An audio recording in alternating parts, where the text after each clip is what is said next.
Hi, I'm Paul Feine from Reason TV. We're at Reason's LA-based studios here. As some of you may have heard, the voters in Colorado and Washington legalized marijuana this past November. But that's not the end of the story. A lot of hard work is yet to be done. And we're going to talk about some of the implementation challenges for the folks in Colorado and Washington. I'm joined today by David Bienenstock. He's the editor, West Coast editor of High Times Magazine. And he's also the author of a new book called Legalized It. We're also joined by Harris Kenny. He's a Reason policy analyst. And Harris is on the task force in Colorado to give recommendations about how to move forward with implementation. Welcome, guys. Thanks for being with us. And welcome to our studio audience today as well. The first question I have, and I'm going to direct this to you, Harris, why did the efforts in Colorado and Washington work? What were the strategies that were used, and what can you all learn from the campaign successes that can inform the implementation efforts? Well, I think the first thing to recognize is that there were years of marijuana reform election efforts, initiatives at the state and local level that laid the groundwork. And the biggest thing that was pointed to after this election in 2012 was the fact that the campaign really invested a lot of money in appealing to sort of the median voter. The campaign was tax and regulate marijuana. They focused a lot about controlling the black market, and they focused on arguments that convinced 55% of the voters, a majority of the voters, that this was the prudent direction to take it in. It wasn't a radical campaign. John Ingold for the Denver Post explained how they put on suits and ties and ran a traditional campaign to convince people, and I think that that's pretty widely accepted as a number of the reasons why they were successful. And David, I'll ask you, you're in town. What brings you to LA? Right now we're having an event in Los Angeles called the Medical Cannabis Cup, and I'm here in advance of that. And also, of course, to speak with Reason. And great, and there are going to be a lot of guys in suits and ties at the Cannabis Cup? There will be a few. No doubt they might be from the BOE, but... What do you think about that, dressing up in suits and ties and going out there to create change? Is that created contrast or tension with the other parts of the movement? I mean, I think first of all, lots of people who wear suits and ties every day smoke marijuana, whether they want to work to legalize it or not. So, you know, we are representing who we are. We're a broad range of people. I think that in addition to what you said, what I think worked in Colorado and Washington is that familiarity with marijuana does not breed contempt. And that's whether you become a user of it or you just know that your neighbor is using it. And we've seen in Colorado and Washington through medical marijuana and through these long-running campaigns, the more people become familiar with marijuana and marijuana users, the more comfortable they become. And to ask voters in a state like Colorado that has state-regulated medical marijuana retail outlets to envision a world where now any adult can go into that same retail environment, it's just not such a leap. And I think, you know, one of the best arguments going forward is the people who are most familiar with marijuana, and especially retail sales of marijuana, are the ones who legalized first. Absolutely. Next question I have is, you know, are Colorado and Washington state going to turn into the next Amsterdam? Are there going to be coffee shops there? Is there going to be pot tourism? What do you guys make of, we'll point this to David. It's no surprise that I hope so. You know, Amsterdam is a wonderful city, so there's certainly nothing wrong with emulating them. I think that if you're going to say something is legal, and that's what the voters said in overwhelming numbers, then you have to treat it like something that's legal. You have to treat marijuana like alcohol and not like plutonium. And you know, particularly in Colorado, the messaging was, let's treat marijuana like alcohol. Well, I can go into a bar, I can go into a liquor store, I can have people over in my home, and we can have the Great American Beer Festival in Denver where thousands of people gather to responsibly enjoy alcohol. And I personally don't see anything that says marijuana should be different. Great. What do you think about that, Harris? Well, the question, unfortunately, even though it seems like the intention of voters was clear, the intention of the elected officials, regulators, and other people involved in implementing don't necessarily share that vision right away. And so a couple big questions need to be asked. The first one is, can someone that's not from Colorado or Washington, from another state or country, purchase marijuana?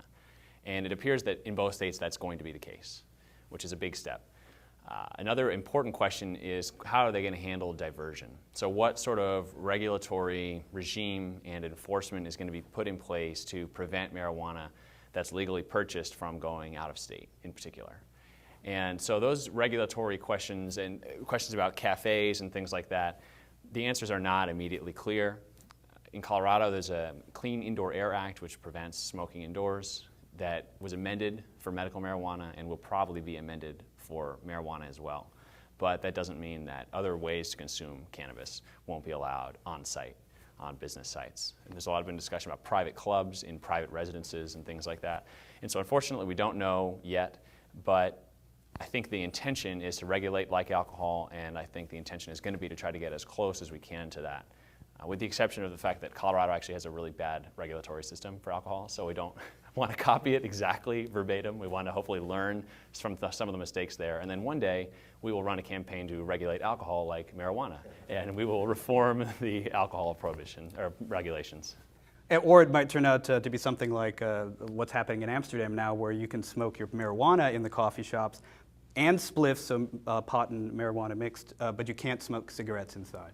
You have to go outside to smoke your cigarettes. That's a reasonable model. That's something we can aspire to, I think.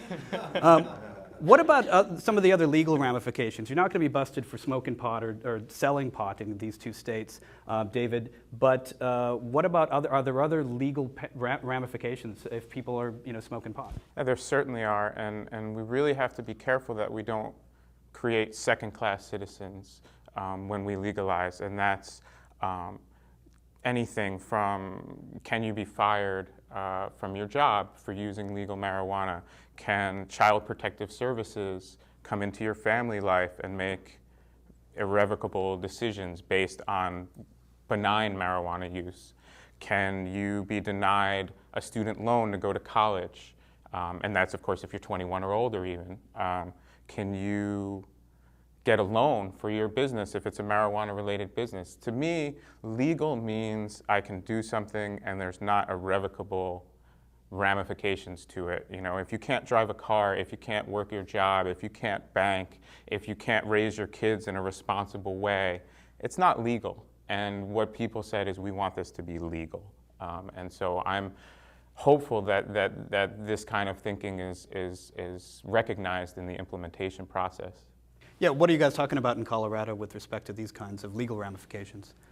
Well, there's a lot of change that needs to be happening, and unfortunately, one thing that activists and people that support marijuana reform are upset about is that employers do have a right to terminate at this point, and likely will, someone for consuming marijuana if that's against their employment rules or labor rules.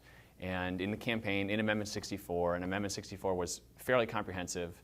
It was a lot more, it opened up the doors to a lot more things than Washington State did. They did preserve that right, and they separate medical and recreational. I think the big takeaway first is that the civil liberty protections to possess marijuana and consume marijuana in your home and for adults 21 and over, and the civil liberty protections that are going to reduce prison populations and get rid of the major costs are in place.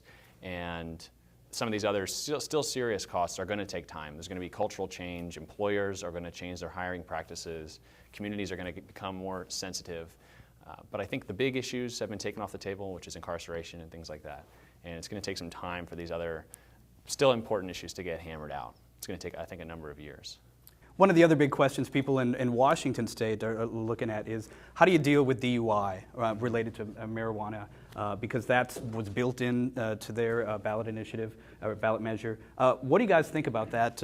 What kinds of conversations have you had with people in Washington? Is that something that's going to be a viable way to keep people who are too high off the roads? Or what do you think about that? I mean, first of all, I think that's not only a valid concern, the most valid concern moving forward. Just as I feel I have a right to use marijuana responsibly, I recognize that everyone has a right to be on the roads safely. If you're impaired on any substance, you should not be behind the wheel. What's somewhat difficult with marijuana is determining what impairment means can be difficult, and it's tempting to say, well, let's just draw this hard line. But if you're putting people in a situation where they smoked a joint legally 3 weeks ago, but they're subject to a DUI every time they get behind the car during those 3 weeks, that's not fair, that's not legal. And my big concern, as I said, familiarity with marijuana is what's moving this forward. It makes it hard for that level of society that people really respect to admit that they use marijuana, because there's all these negative consequences waiting for you that might not be the criminal justice system. Well, in a DUI it is. But so, you know, there's ways to look at active amounts of THC in the bloodstream as opposed to just the presence of THC. I know there's a lot of efforts to work that out. I'm sure how it's coming together, you can talk more about that. Yeah, what's happening in Colorado with that? Sure. So in Washington's initiative, first it was in the initiative, and so it said there's a 5 nanogram of THC per milliliter of blood immediately in there. In Amendment 64 in Colorado, that was not included, but it did state clearly that you're not allowed to drive under the influence, which is already illegal. It's still illegal. That said, over the last 3 years, the legislature has tried to pass a DUID, driving under the influence of drugs, bill, and it has failed because of the fact that it would be through a blood test. And there's, again, civil liberty concerns there. And law enforcement has concerns about their liability and whether or not they can be taking roadside blood tests. Would they need to take people into the sheriff's office or police department to do the tests and things like that? I think the answer, the long-term answer for this is going to be entrepreneurship. I think it's going to be somebody that invents a non-invasive saliva test, something that works. And I hope they make a lot of money. And entrepreneurs, if you're watching this, start entrepreneuring, get inventing, talk to engineers. I think that's going to be the long-term solution. And I think anything in the short term is going to be an attempt.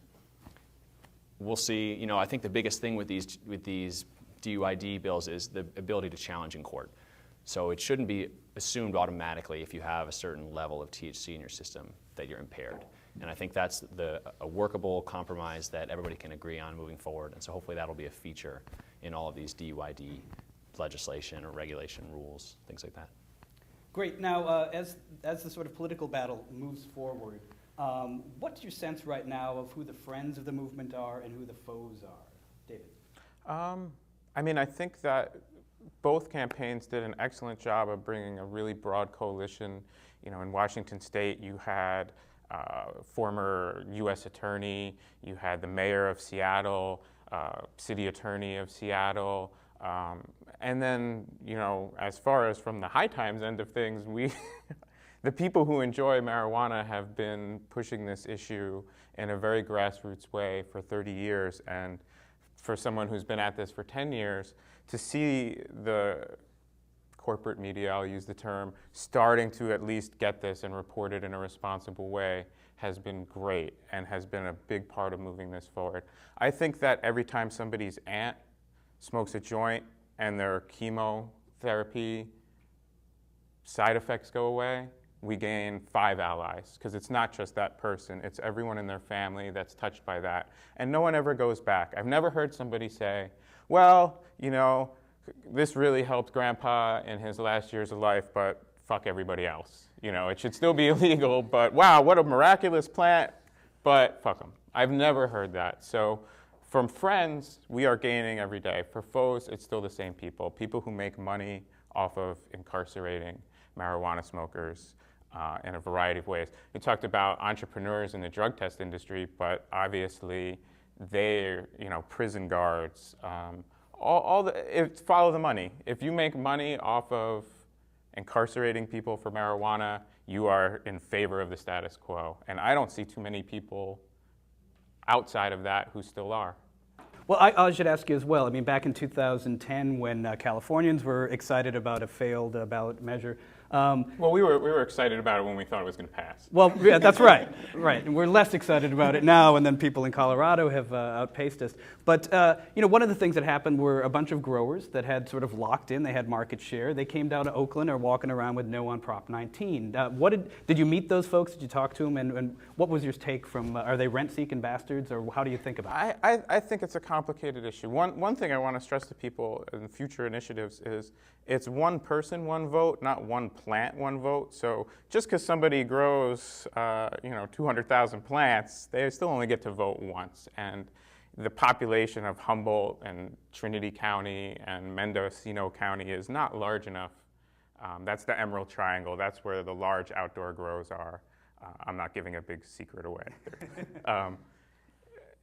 I think you have two things. You have people who have been living an outlaw lifestyle for generations, providing a plant to people that they really want, supporting their families, supporting their communities. The largest economic activity up there is marijuana production, and that's whether you own the hardware store, the pizzeria, the boutique, whether you want to go to a school up there that has a good tax base for running programs.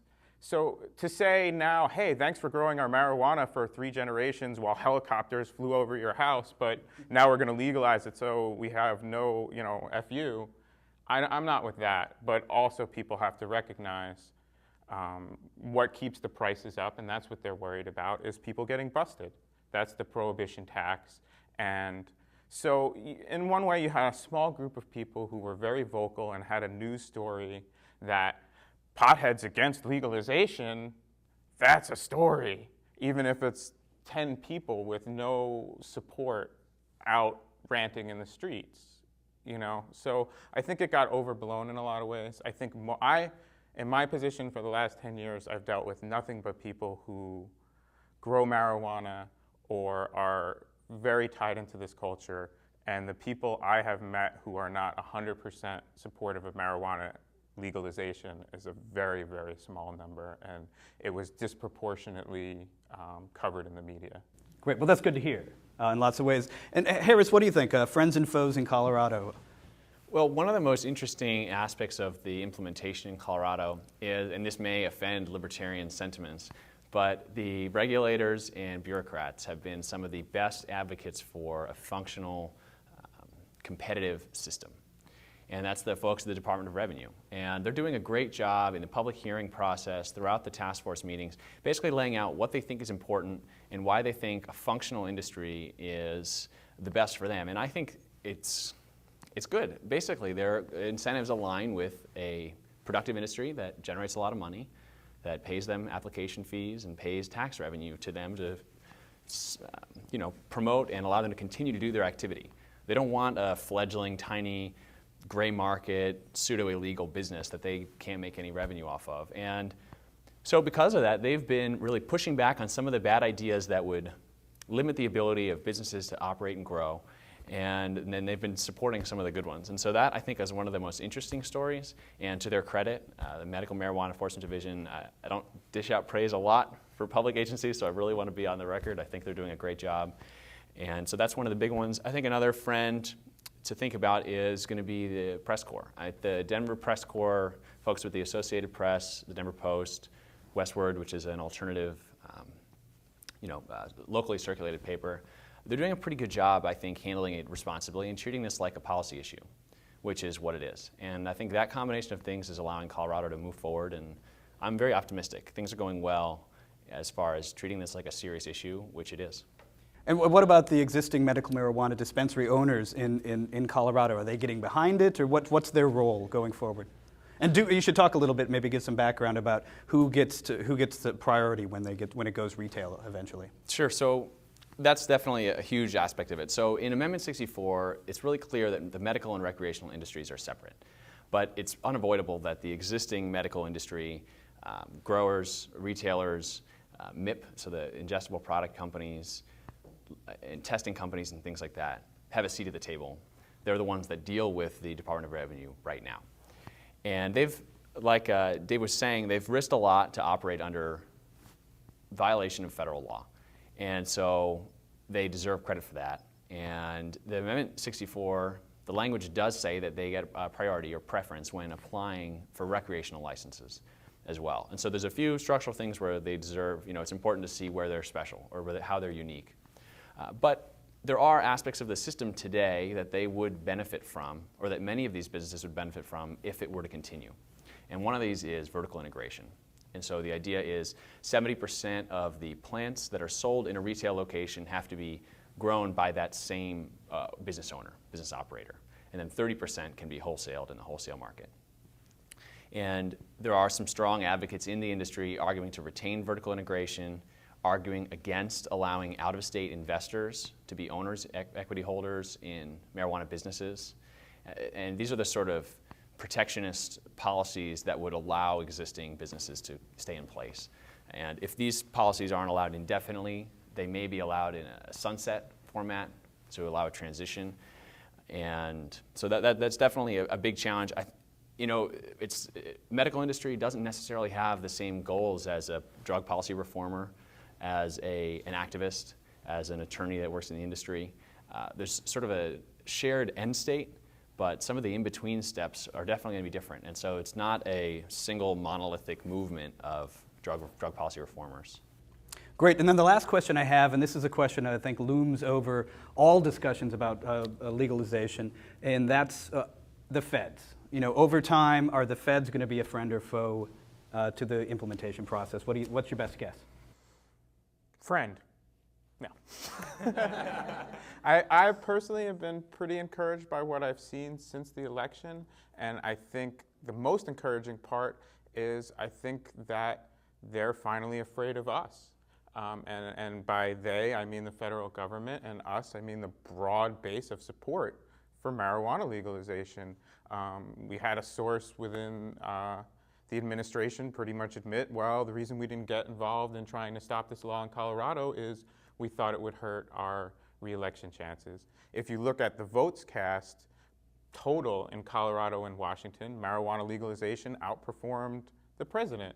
So, on what basis are you going to come in and do these things and try?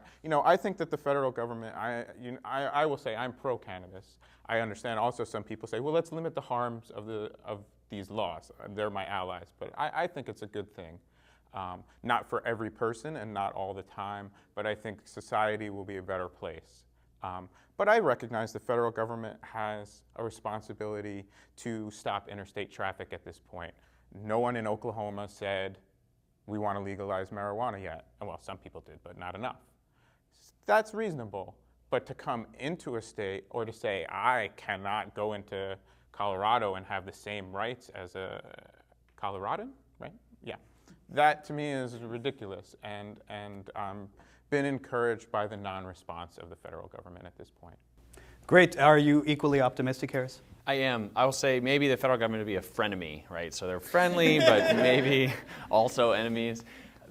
I'll say one quick thing. The only clear thing that I've heard that would definitely cause the federal government to get involved would be if either Colorado or Washington were to set up state-run marijuana stores, like you have in a lot of states where you have state-run liquor or alcohol retail stores or wholesaling.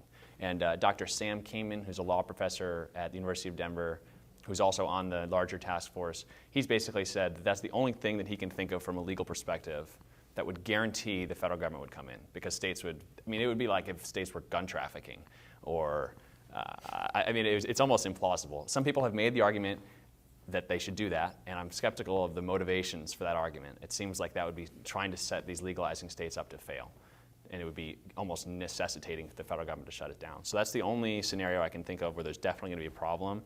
Other than that, it's wait and see. So I hope you're listening, feds. Thanks, everybody. Thanks to David. Thanks to Harris. And thanks for the audience. It's great to have you here.